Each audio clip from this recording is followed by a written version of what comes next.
On today's episode, we're going to launch into outer space and make these stars and planets hoop earrings.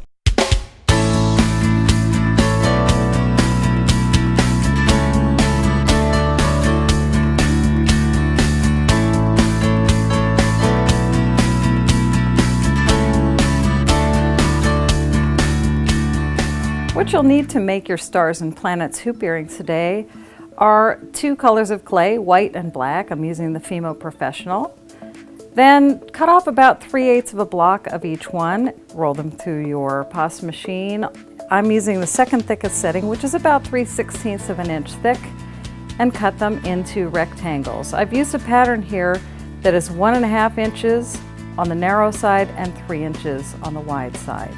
Once you've cut your 2 rectangles of clay, take your white rectangle and place it on top of the black rectangle and use your acrylic rod to just press the air out from between the 2 sheets. You're going to pick this up and take it over to your pasta machine, which is still set on the second thickest setting. You'll use this throughout the project. And you will roll your clay through lengthwise. Set it on your work surface. And I'm going to eyeball this, but if you're worried about it, get your ruler out for this. I'm going to shift this around this way and place it on top. Let me get that aligned. And then I'm going to, again, give it a little bit of a roll to press those together. We're going to run it through again, same setting. I push it all the way to the edge so it doesn't get a lot wider on the pasta machine. Lengthwise once again. Okay, now we're going to cut it in the middle and stack as we did before. My ends are getting a little bit messy, so I'm going to trim this off and set it aside. And you can see we're getting an alternating striped stack here. We're going to do this one more time on the second thickest setting. Trying to keep the width about the same on the clay. Okay, I'll just stretch it out a little bit, set it down, and I'm going to trim my ends up again. So it's pretty clean. And once again, I'm going to cut it in half and flip this around, stack it up. Trim that end. Once again, I want to make it just a little bit longer, so I'm just going to roll it a little with my acrylic rod and trim the ends on this so it's neat. So we've got our stack all ready for preparation to do cosmic surfacing. What we're using here is the Fimo liquid. I've put it into a little metal container here. It is translucent, and I'm going to put a very thin coat over the entire surface on the white side of my block here. And I will start with the lighter color first because it does tend to get a little bit messy. So here I'm going to sprinkle a little. This is the Judikins embossing powder in the Diamond Sparkle, which is a beautiful translucent with an iridescent sparkle to it. It's a really nice color, and I'm spreading it over the surface of the clay where I put the liquid clay. Now, what the liquid clay does is it will adhere the sparkle to the sheet of the clay, and once it's baked, it doesn't flake off, which is really good when you're using a product with glitter. And I just keep rubbing it evenly over the surface. I'll also pat it in place until it's fully covered and there's no extra residue on there. Once I have that on there, I'm going to just press it in with my acrylic rod, and you can see it really brings out the sparkle on that. Then I'm going to flip this block over to the black side, and actually I'm going to wipe a little bit of the sparkle off of the tile.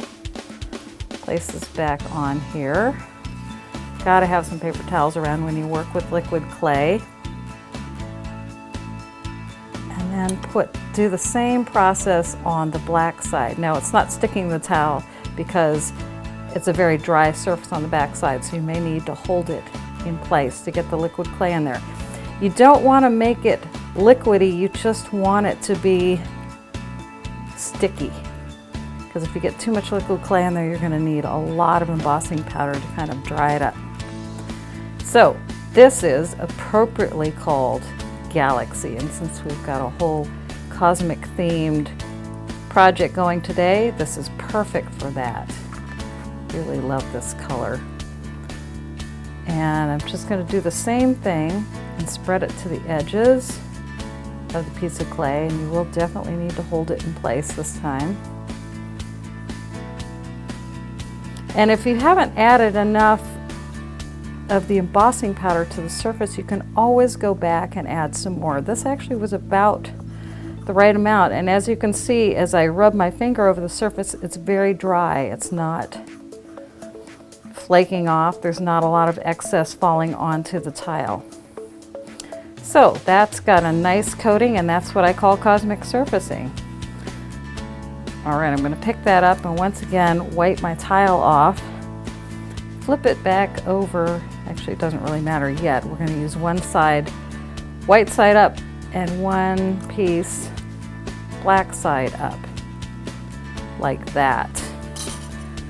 So now this is where the stamp is involved. I'm using this wonderful 4-part cube stamp. This is also a great Judikins product, and I have 4 designs to choose from. I'm going with the circular one. It looks like a cosmic explosion to me. I think it's perfect for this, and I'm going to use it on both pieces. I will start with the lighter piece because it will get some glitter onto the stamp. As you can see, the back side of my stamp has a lot on it. So I press in the center and then go in a circular motion and then press in the center again and really give it some good pressure. And you can see there's a really nice texture on there. I'm going to wipe off the stamp and go over to my black piece. And because there's glitter on the surface, it acts as a release. It's very dry, so you don't have to put a different release on the stamp. So again, straight down, circular motion, and then straight down, lots of pressure on that. Well, see, that one's stuck on there, but we can get it off. We have some really good texture on those. So what we want to do next, and get all of that out of the way, this is where it gets a little tricky. You're going to need a really nice flexible clay blade here. And I'm going to start shaving off just the very top layer of the raised clay that was raised by the stamp. You want to do this very slowly and carefully. You can always go back and take a little more off later if you want, but start with just a little bit at a time. And as you can see, what it does is it reveals the layers underneath. And I'm going to pick this up, and I save all of the little bits for projects for later. Because we put some pressure on the clay, it has stuck a little bit better to the tile. So you're going to go ahead and do that with both. I'll do a little bit of this one as well.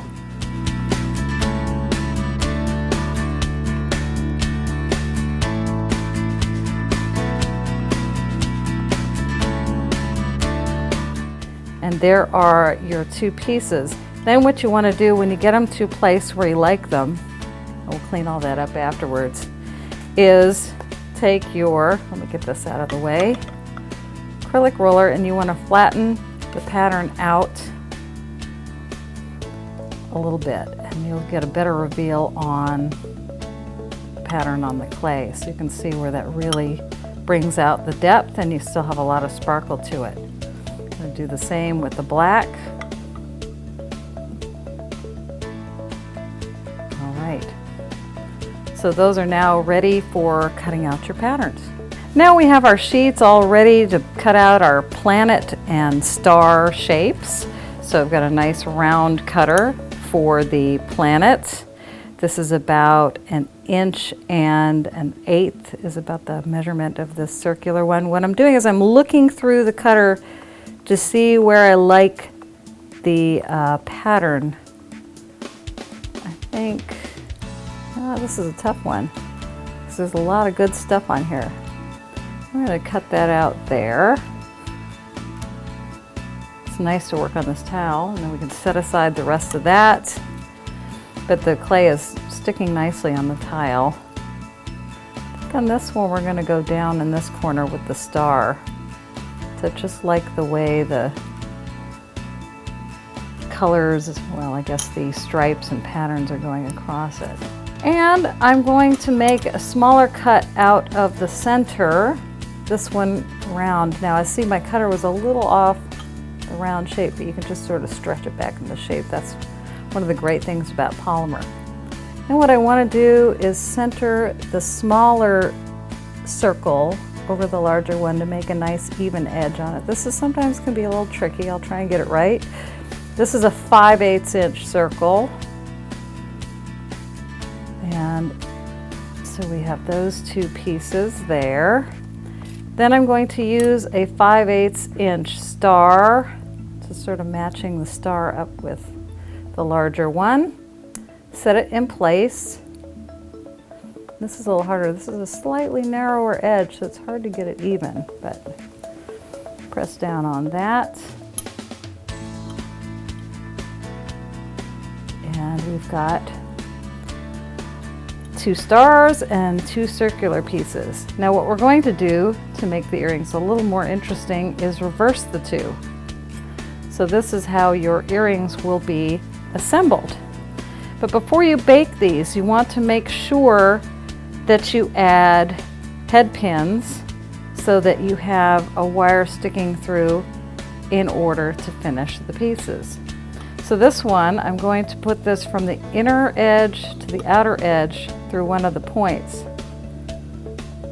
and put the head on the inside. So when you get to finishing your earrings, you'll have a place to make a loop on the top. Then on the top part,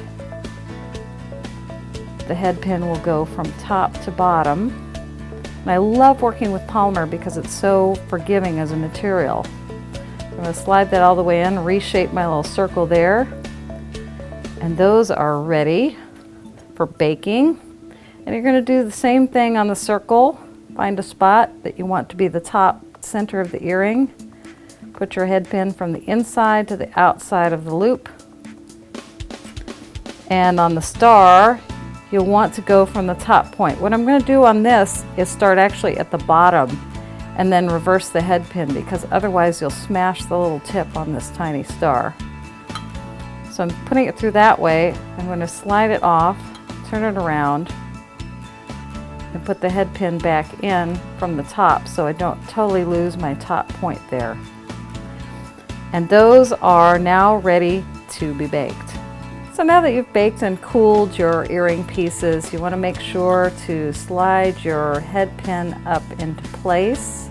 You're going to use your chain nose pliers, bend the wire at a right angle, and walk it around to make about a 1/8 inch loop. And I'm going to use my wire clippers and hold on to the end so I don't shoot it across the room. Whoops. So I've got a nice little loop there. I'm going to leave it open for now and do the same thing on the round loop. Bend that, form the 1/8 of an inch loop, and clip the wire off of that. So that has the starter loops on those. Now on these two pieces, what you'll want to do is bend them in the other direction so they're perpendicular to the flat surface of the earrings. All right, bend a loop, cut off the excess. This one I am going to close all the way, like that. The same on the star. This is a little trickier because it's a very pointy piece, so you got to get in there with your pliers and make the loop in between the 2 points of the star. Trim it off pieces of wire everywhere. So make sure not to embed those in your clay for later use. Once I have the loops made on all the earring parts, I want to score the back of the earrings. Because there's glitter on here, we don't want the back to stick to the glitter, we want it to stick to the clay underneath. So I'm going to score that, and on the second earring as well. All right. I'll leave those backside up. Use a touch of liquid clay, but only a touch. Just dab it on, not too thick. You don't want it slippery. And then I'm going to use my little 3/8 inch cutter. Actually, I think it's a little smaller than that. It looks more like a 1/4 inch. And I use a knitting needle sometimes. It's quite handy for popping things out of small cutters. Okay, so I have my 2 circular pieces for the backs of the earrings. I'm going to flatten them out a bit. Then take my craft knife, my clay blade, and take them off the surface. I'm going to poke the center of my little earring post through the center of the clay disc. I'm going to turn it over and set it on the back of the star like this. Make sure that I press all the air out and shape the little clay disc. This is a really nice way to finish a pair of earrings in the back without using glue. I'm going to do the same thing for the other earring. This is a little flat pad post. I used a 6mm on the back of this so it would just be smaller than the clay. I need a little clay edge on this so it will really adhere to the back of the earring. And then that's now attached to the back of the earring. What you'll do is bake and cool these, and then after that you can just hook your earrings together.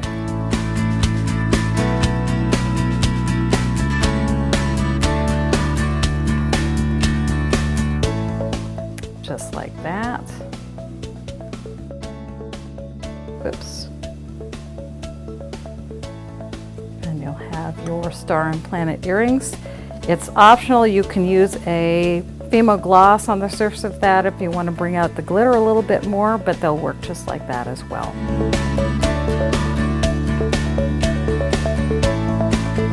We hope you're enjoying our Greetings from Outer Space series sponsored by Judykins. Please follow us on social media. Sign up on our website and you're automatically entered to win a prize package full of products from some of our favorite sponsors. And remember, as we always say, when creativity knocks, open the door.